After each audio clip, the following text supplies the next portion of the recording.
up. And you're around these niggas that wolves, you gotta understand, you gotta become one. Mm-hmm. You know what I'm saying? Or you gonna get 8. You don't get 8. Point blank, period. Mm-hmm.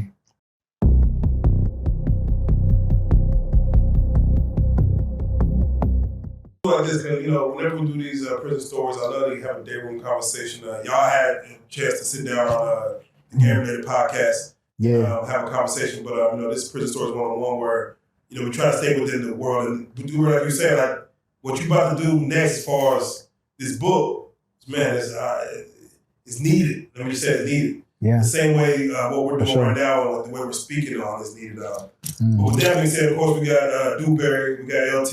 Yes, sir. The first question, again, I don't want to take too much of you guys' time, but this is a real general question. LT, you went in at 17. I did. Dewberry, you were how old? Oh, 15. 15. Does prison make you a man? And how quickly, if it does, how quickly does it turn a young boy into a man? You want to take it? Go ahead. You go on and hit it. Go on and hit it. Man, I was 17, so it's a little different. But I think, to be honest with you, it take a matter of days, if you ask me, because when I went in, and of course when he went in, man, it was much different. You had to learn extremely quick or you was out of there. You know what I'm saying? Respect, man, or disrespect was at an extreme low, because I say whenever it came up, it was handled. See, disrespect now is at an all-time high. Mm-hmm. Disrespect then was low as man. You know what I'm saying? Because they handled it real quick. Like a lot of men ain't handled the disrespect right now. So you know what I'm saying? Man going in disrespectful to his mama, talking all kind of ways to his homeboy, to his daddy. Yeah. When he touched the yard. Oh, it's over. Within a few days, all that, whatever he thought it was. Oh yeah. He will learn quickly. Oh, extremely quick. What he learns will make a man out of it. Extremely fast. Extremely fast. Listen, man, being a man is all, to be honest with you, it's not size, it's not strength, it's here. Yes. You know what I'm saying? And so, yeah, no, it changes really quickly when you start to, you know, to be observant and heighten your awareness. You know what I'm saying? You start realizing, oh, okay, I can't just walk up to this man as he's conversing with another one and just cut him off. Or I can't just walk in front of him and whatever. I can't, you know what I'm saying, ask to read his mail or look at his pictures or all kinds of that's you know, intrusive on an individual. You know, again, it's so many levels of respect, you know what I'm saying? And as you start to learn them as you're growing, it's ultimately what determines how fast or how slow you'll become that. You know what I'm saying? So in there though, no, you're speaking of in there, no, it's extremely fast. Extremely fast. Now, man, becoming a man is a hard thing, homie. Mm. So, you know, becoming a gorilla is easy. So when you're around gorillas and you're around these niggas that wolves, you gotta understand, you gotta become one. Mm-hmm. You know what I'm saying? Or you gonna get 8. Point blank, period. Mm-hmm. So when you become the gorilla, you have not elevated to a man yet, because a man is a mindset. Mm-hmm. I remember told me, man, and I was like 11 years into my sentence. Man, you gotta start acting like a man, my The old nigga told me that. 11 years into my sentence, I'm 26 years old. I had the mindset of a boy because I had the mindset of I was a gorilla, homie. I was one of them that moved off impulse. I didn't know how to think that good. So you got to understand that it took time for me to develop that mindset to become that man, to start being more responsible, to start looking at life different, bro. You see what I'm saying? We all can play gorilla. We all can play tough. You see what I'm saying? So it took time, man. It took time. You were fighting like you didn't want you don't why being a man, nigga. I'm trying to survive the prison. Being a man, nigga. I'm trying to survive prison. Nigga, I'm finna survive this. I'll be a man once I get out. But that's the way I thought until motherfucker set me down and was giving me the game the way I was supposed to have been giving it to me. Right. And I had to go to a unit where it was that been locked up 30, 40, and 50 years. And I had to sit down and listen. Yeah. I had to tone my ego down and listen. Because once you become and put a name for yourself, you feel like can't nobody tell you nothing. You bigger than the program until you meet that one person to sit you down and calm you all the way down and give it to you raw and uncut. Right. That's where my development started. Right. My development started then. And once my development started, I started moving and thinking on a whole different level, homie. You know what I'm saying? So I have to ask, because, on the flip side of that, there's those who don't become a man, some who become prey. Yeah. Some men get turned out in prison. Facts. What is that? Is that the lack of wanting to become a man, or just some, like you said, some gorillas just gotta have something to eat on? Man, this is what I'm gonna say. I hate to say it like this, but I'm gonna give it to you. You can have a million guns out here. You gonna put in work. You can do all that. A hoe is a hoe. A hoe is a hoe, man. Okay. What's in you must come out of you once the pressure come on. Real spill. What's in you gonna come out of you once that pressure's on. True. The diamond gonna come out or something gonna come out. But if you got that hoe in you, boy, it's coming out of you, man. I'm sorry to tell you that, man. You just been hiding that hoe for so long until that pressure came. It's a bunch of them. I don't give a damn what nobody said. I heard this man say it on one of his podcasts, on the one he did here, right? He said a lot of these boys already got that, them broken wrists, right? I'm gonna tell you something, man. You supposed to die before you let somebody turn you into another that you don't supposed to be. That's it. And that's point blank. There's no ifs, ands, and buts about it. Yeah. There's nothing else about that, homie. You supposed to lose your life or get some more time. Right. If you didn't do that, you already liked it that iron, my guy. They ain't got your kids hostage, they ain't got your mama at gunpoint. You liked it that iron. Yeah, I couldn't have said that no better. No, straight up, man. Straight up. Know what I'm saying? Yeah. And he said it on that, and I just wanted to elaborate on that. Yeah. He was 100% right. Yeah. For someone who goes down that path, he wasn't a man. Can he go you've been around some 30, 40, 50-year-old people. Can he come back from that? Shit, I mean, can he come back? Bro, you just said it, man. If it's in you, it's in you. You know come what I'm on, saying? Man. So, yeah. There ain't no coming back, Bob. I'm going to say this here. Man, once you get that dick in you, boy, I don't give a if you get a wife. I don't give a if you get kids. None of that. I don't give a damn. At the end of the day and between the day, man, you got that hoe in you, boy. And that hoe still gonna come out of you. I'm just keeping this shit buck. Yeah. You just ain't got no pressure on you right now. When that pressure get back on you, you do what you supposed to do. You gonna be a hoe. I mean, don't deny the fact of who you are, man. You only can cover it up with the money, the jewelry, the fancy shit. But don't forget, man, that boy got hoe in him, man. Ain't no coming back from that boy. Yeah. Do y'all feel it's worse now today than it was back then with the young men that just seeing men's character today, like just these young boys out here wilding out, just seeing their character, y'all feel like there's more of that today? I just think there's more acceptance now.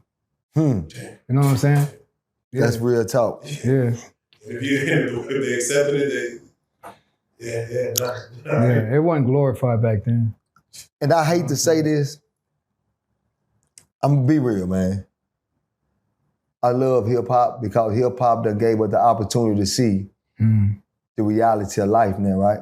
Man, we support more that represent the LGBTQ and gangster at the same time. Yeah. Due to the fact that of the money, due to the fact of the light, we seem to turn the other cheek and say, that's their business. But it was a time when we didn't say that. It was a time where it was literally a time where we did not say that. It was a time where we looked at that and said, no, man, you can't come around us, homie. Period. You can't be around us. It was a time when it was really like that, man. So these cameras right here, this industry done made us accept being hoes. Mm-hmm. They done made us accept it. Because it was a time where if you was a hoe, man, you was an outcast, my guy. Hoes sat on the floor in prison where I came from, my nigga. For real. I'm just keeping it real, man. If you had any kind of hoe in you, you was on the floor. Yeah. No, straight up. You couldn't sit on certain benches. Hell no. You couldn't even talk loud. Nope. You slap a hoe just because. Just because, man. I got a bad letter. Yeah. Bitch ass hoe, man. Yeah. No, straight up. Nowadays, man, you better not slap now one of these hoes. You gonna die. These represent gangster and hoe at the same time. So, because we done made it accepted because of these cameras, homie.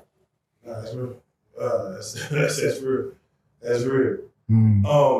I was speaking earlier with LT as far as the mentality that people take when they're out of prison. Again, I want to touch back based on that. Like, how much does do you walk out and leave everything in prison, or does some of that stuff carry you out? Like something as simple as work ethic, the way you wash your clothes, the way you fold your bed. Do these things follow you out of prison? Oh, absolutely. Yeah. Your awareness should never leave. Shit, and that motherfucker, you're aware every goddamn, and then you can move, nigga, shit, you looking. Yeah. You know what I'm saying? If you move too much, you know what I'm saying, you paying attention to everything. So hell yeah, absolutely that shit carry out here. Yeah. The way you see it, nigga, and if you used to, shit, nigga, hell yeah, all the way around. Shit, the way you clean, the way you eat, how you move, how you speak, how you talk, the respect that you learn in that motherfucker, all of that shit. All of it, hell yeah, and it's just supposed to. Because it's instilled at that point. It's in you at that point. For the better or for the worse? I would say for the better. For me. You know what I'm saying? And from what I hear and see from Dewberry. I know, listen, man, I've been around, bro. I know a monster. I just told you. Yeah. I said, man, monsters, man, they carry themselves a certain way, and I know a monster when I see one. You know what I'm saying? So no, from what I see and hear, I already know what time it is, bro. You know what I'm talking about? So no, hell yeah, I think it's for the good. You know what I'm saying? It's real life. Yeah. But for you, what are the things that you took with you mentally that you just couldn't break? Yeah. First of all, man, you got to realize I got incarcerated at a young age, right? So the development of the brain wasn't even there yet. So I had to really develop my brain while I was amongst everything that was a part of destruction. You know what I'm saying? And it was in a closed vicinity. You see what I'm saying? So therefore I got to absorb this shit in my head. Now I'm gonna have to break down a lot of shit that I saw to make me realize that there's some things I can't do. 18 seasons. I don't know what it's like to f with no boy. 18 seasons. I don't know what it's like to even smoke a cigarette. 18 seasons. I don't know what it's like to smoke weed. 18 seasons. I ain't never drunk hooch. 18 seasons. I have never done none that a lot of done. Because you know why, man? I told myself I'd never be like these because me trying to be like these got me 28 years. So I had a strong mindset, homie. I had a real strong mindset, you know. So a lot of shit I picked up, man. I picked up a lot of shit. I picked up good game, man. I picked up good game. Sure. And when I came home, man, I executed it. It's good and bad. I'm just keeping it real. I got my electrical trade down there. I came home. I was an electrician. Let's go. I picked up some game about breaking on a bitch. Came home, started pimping. You know what I'm saying? So I picked up good and bad game. Hustling, I learned it. But one thing that I had to break was I became heartless. I never loved Yeah. I never loved it. Like love, I never felt myself falling in love because everything was, nigga, you can't put your heart in this shit. So I had to go through a cycle of life, nigga, to just be like, to meet somebody and be like, damn, I fall in love.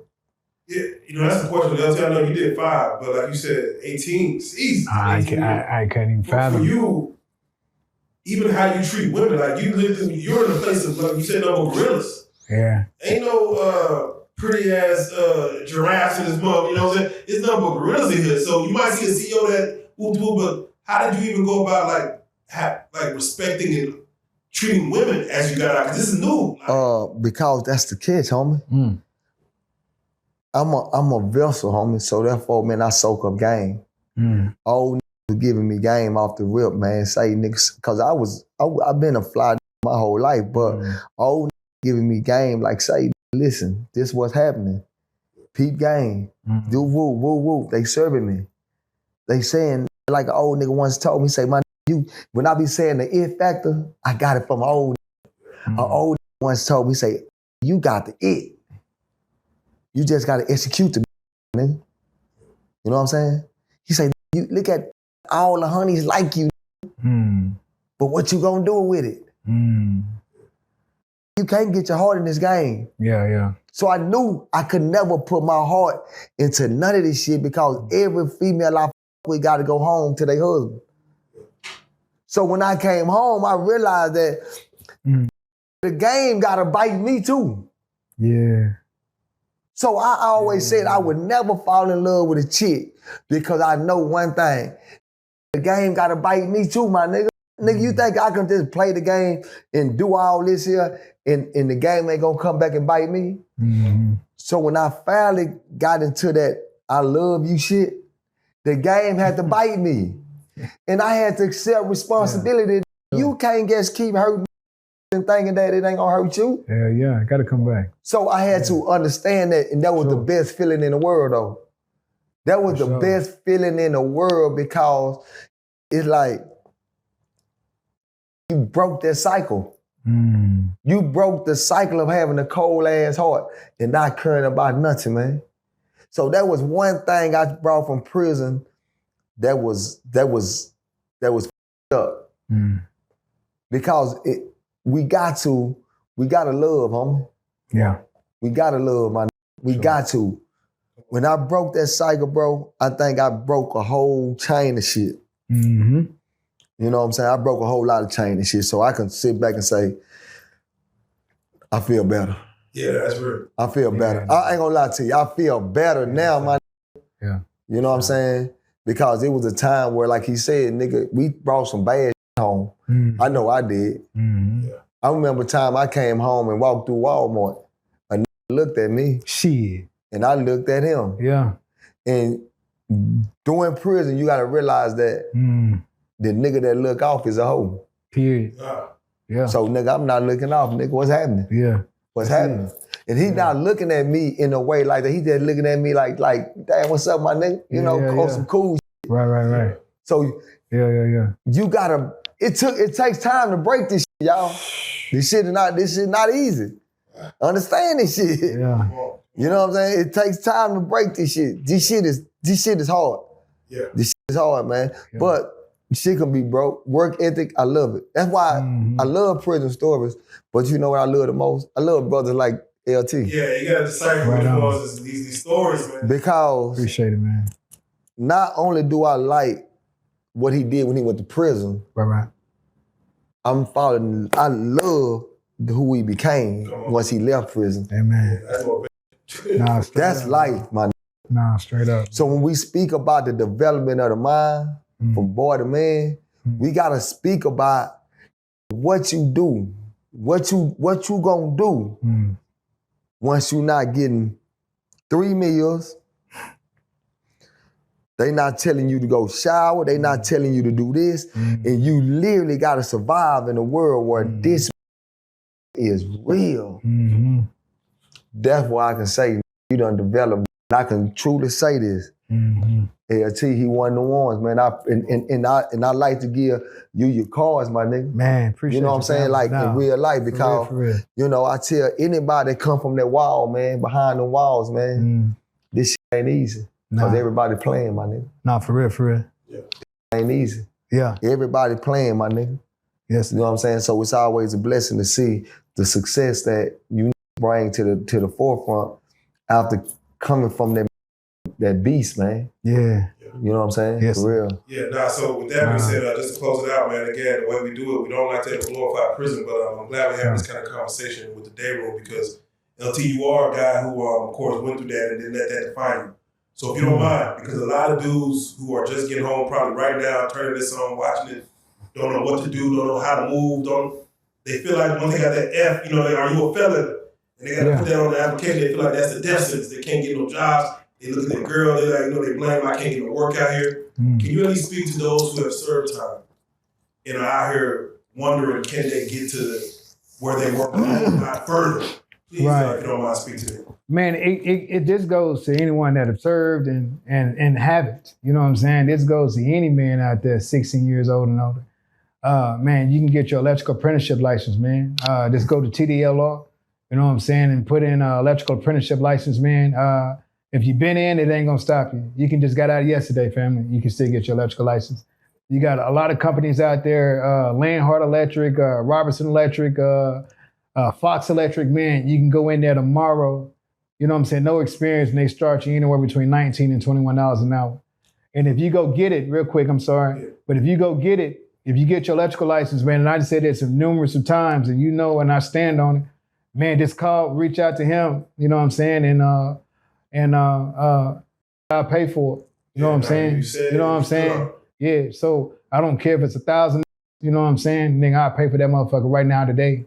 You know what I'm saying? I want to see men out here working with their hands, fam. Love that. You know what I'm saying? Yeah, you know, and even if that ain't nothing you want to lean on, let it just be secondary, just in case something else happens. There you go. You know what I'm saying? And I didn't even know my was an electrician, bro. That shit just turned, man, man, I love that type shit, bro. You know what I'm saying? I was over here like smiling from east to west when he said that, bro. It's a fellow brother for sure. You know what I'm saying? So, nigga, I really got you on your book now, straight up. Real life, God man. take my soul, straight up, nigga. Real life, I got man. you, bro. So, this ain't no internet, this shit, nigga. Yeah. A lot of dudes go in, you know, for whatever, you know, maybe they're out here selling or whatever, they feel like they was their own boss and they don't want to be working under nobody when they get out. Right. With that, you can't be your own boss. You can't work up to being your own boss. Yes. Of course. That's what people lose. They don't want to get out and work for a warehouse or they got a CDL and, you know, they like to be their own boss. So, yeah. Yeah. So, in truth, man, listen, I keep hearing people speak of this entrepreneurship, which I totally support, but you have to work on self before you're ready to become a boss, bro. You know what I'm saying? Because at the end of the day, the only benefit to a boss is picking who he wants to work for. See, when you work at certain places, my nigga, you can't pick who your employee is, who you know what I'm saying? But when you become a boss, you get to pick who it is that you want to work with. And if you don't like it, you can move. You can leave. You know what I'm saying? So, no, man, I believe everyone should be an entrepreneur, but let your entrepreneurship start here first. Here, you know what I'm saying? Let it start here because you got to be able to you have to be likable and to some degree. You know what I'm saying? Like, listen, listening to Dewberry, if anyone knew who he was and all this other shit, it's cool. But if you look at him now, you can walk up to him now. He made himself approachable. Right. You know what I'm saying? You got to make yourself, you can't hide behind that shield. You know what I'm saying? We all got that shield. Don't make me pour that motherfucker off though. You know what I'm saying? But we all got that motherfucker, bro. You know what I'm saying? But we out here, man, just like Dewberry said, man, we ain't in it. We don't got 3 hots in the cot no more. You got to sit here and you got to work for every meal, nigga. You know what I'm saying? You don't have that protection of saying, at least I can go home and I got a celly, or I got a bunk, or I got, you know what I'm saying, this and that. I got necessities, I got clean clothes. You don't have that shit no more out here. So you got to work for all that shit, bro. So you got to make yourself approachable. You know what I'm saying? You don't got to be friendly, my you know what I'm saying? But but just be respectful. Yeah, real You know what I'm saying? Yeah. Definitely. I appreciate that, man. Do you got anything you want to add to that before we? I mean, he said that dropped it on the ground. That niggas dropped that shit on the ground. With that being said, like I said, man, LT Dewberry, this is Prison Stories, Day Room Conversation. I appreciate y'all, man, for coming through and speaking to us, man. Nah, straight up, man. Appreciate you. Salute, man. For real.